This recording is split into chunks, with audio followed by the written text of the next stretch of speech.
തെരുവ് നായ്ക്കളും കൊതുകും സ്വൈര്യ വിഹാരം നടത്തുന്ന നമ്മുടെ നാട്ടിൽ മനുഷ്യർക്ക് ഭീഷണിയായി ഒരു രോഗം കൂടി. കഴിഞ്ഞ ദിവസം കൊച്ചിയിലെ ഒരു പെൺകുട്ടിയുടെ നെഞ്ചിൻകൂടിൽ നിന്നും 7 സെന്റിമീറ്റർ നീളമുള്ള ഒരു വലിയ വിരയെ ഡോക്ടർ പുറത്തെടുത്തു.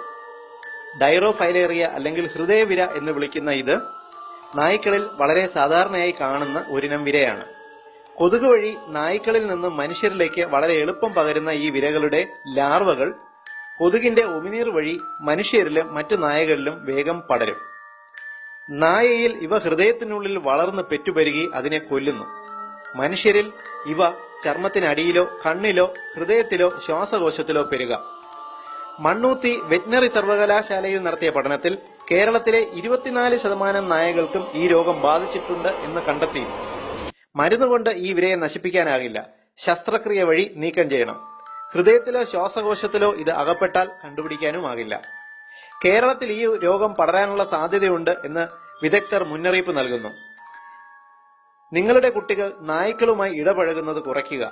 തെരുവ് നായ നിവാരണത്തിന് ത്വരിത നടപടികൾ സ്വീകരിക്കുക. കൊതുക് നശീകരണം ഊർജിതമാക്കുക. ഹൃദയവിരയെക്കുറിച്ചുള്ള ഈ അറിവ് പരമാവധി ഷെയർ ചെയ്ത് നമ്മുടെ സമൂഹത്തെ ബോധവാന്മാരാക്കുക. പൊതുസമൂഹത്തിന് ഏറ്റവും ഉപകാരപ്രദമായ ഈ ഹെൽത്ത് ഇൻഫർമേഷൻ നിങ്ങൾക്കായി അവതരിപ്പിച്ചത് ethnichealthcode.com.